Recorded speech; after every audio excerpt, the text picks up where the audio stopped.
silakan Pak. Oh baik. Ada lagi yang belum ini? Mungkin dari Pak Andi Irawan naik dong.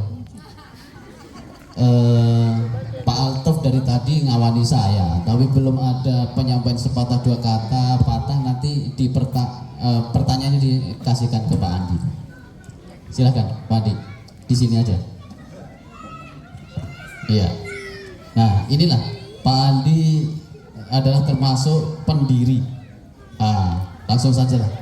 Sejarah liku-liku perjuangan Majelis Taklim sampai hari ini. Monggo silahkan sekaligus motivasinya Pak Andi.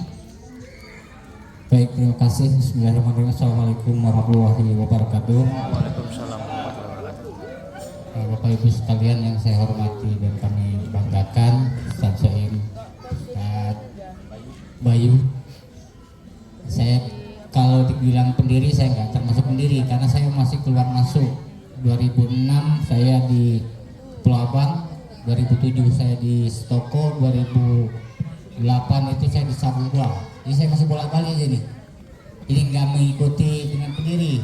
Jadi saya cuma melanjutkan saja. Yang perlu digarisbawahi yang pertama, yang betul-betul sebagai penggerak utama itu adalah Pak Ponianto dan Pak Ade. Baik itu dia sebagai abang saya yang selalu istilahnya memancing saya. Saya dulu karena ya ada basic juga dibaca Quran, mungkin ditabik, maka beliau terus memacu saya. Jadi bantulah gitu. Ya. Kalau sekedar tadi saja saat itu belum ada ustadz gitu. Ya makanya ayolah bantu. Jalanlah kami. Pak RW dengan sikapnya, dengan sifatnya yang sampai saat ini seperti sekarang ini masih tetap tegur sapa, ramah tamah beliau itu. Jadi satu-satu itu disamperin. Ayo, ditegur terus. Siapapun tak kenal sama Pak RW tetap ditarik. Pak Harhab dengan modelnya seperti itu. Yu Henry dengan pemikirannya. Intinya apa Bapak Ibu sekalian, selama ini kami berjalan tidak ada mengesampingkan kemampuan masing-masing individu. Satu bangunan akan kokoh itu perlu pasir, perlu batu, perlu semen, perlu air, perlu besi. Siapapun di antara warga Blok L saat itu dan harapan ke depan, apa yang mereka bisa kasihkan untuk membangun suatu bangunan yang kokoh, maka itu kami hargai. Tidak kau besi, tak perlu kami cukup batu, pasir, semen, tidak bisa. Semuanya harus ada. Yang jadi besi ini tidak ada, ya kan gitu. Yang jadi pasirnya siapa, yang jadi airnya, penenangnya siapa, ada. Semua lengkap. Termasuk yang tadi belum disebut adalah yang rumahnya dibeli abang saya nih, Pak Rotorohim. Pak Rotorohim itu dulu adalah donatur utama, karena setiap kegiatan itu harus ada uangnya gitu. Ya, itu. Kalau saya, Mas Roni, yang lain itu melanjutkan saja mengikuti. Kemudian itulah setelah kami berjalan, Pak Wanoto masuk, Pak Ustadz Pak Ujan ini saya nggak terlalu dekat karena saya sudah ke Saguba saat itu. Saguba lanjutkan Pak Ustadz Pak Ujan. Jadi saat itu masih bagian mimpin Yasin saya, bagian baca doanya abang saya gitu, masih itu. Dan pembacaan Yasin saat itu masih terbata-bata.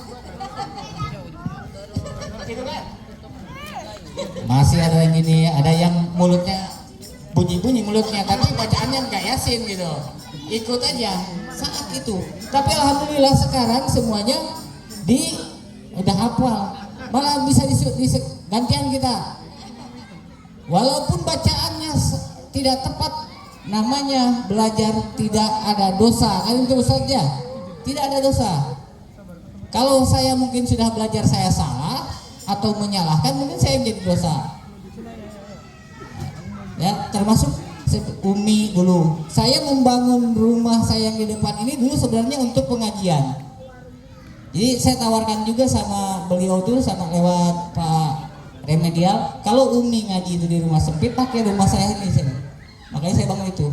Tapi kata Pak Remedial, ya sudahlah, tak apa-apa, di rumah aja. Saya bikinkan bangku. Sempat juga saya ngajar juga berapa orang yang datang. Cuma anaknya datang tidak, karena gratis saya tuh. Les gratis sama saya. Anaknya datang tidak. Dan keadaan saya saat itu, saya mungkin lebih cenderung di lapangan, tidak seperti bapak-bapak ini yang alim-alim. Mungkin saya masih dekat dengan beliau, mungkin dengan gaya bebas gitu, tidak alim. Itu jadi sementara bisa berjalan itu seperti itu. Apapun yang bisa disumbangsikan di dalam lingkungan, baik di taklim atau di lingkungan Blok M, tetap kita hargai walaupun itu hanya setetes air. Tidak mengesampingkan, dan sama saudara-saudara kita yang non-muslim juga sama. Dulu yang punya tenda ini orang-orang kita, tetap kita bantu. Yang punya kursi tetap kita bantu. Ada hal-hal saudara kita. Begitu sebaliknya sampai sekarang masih berjalan. Itulah harapan. Terkadang ada perasaan sedih mungkin ya, karena ada perasaan ketika ada perubahan seperti ini, perubahan ini, ada datang yang baru. Saya itu berusaha, mana yang lama itu. Kuncinya saya bilang beliau, waktu saya menjabat sekretaris beliau setelah Pak Henry menjabat sekretaris, 7 orang kunci di Blok L ini. Yang sebagian sudah pulang kampung.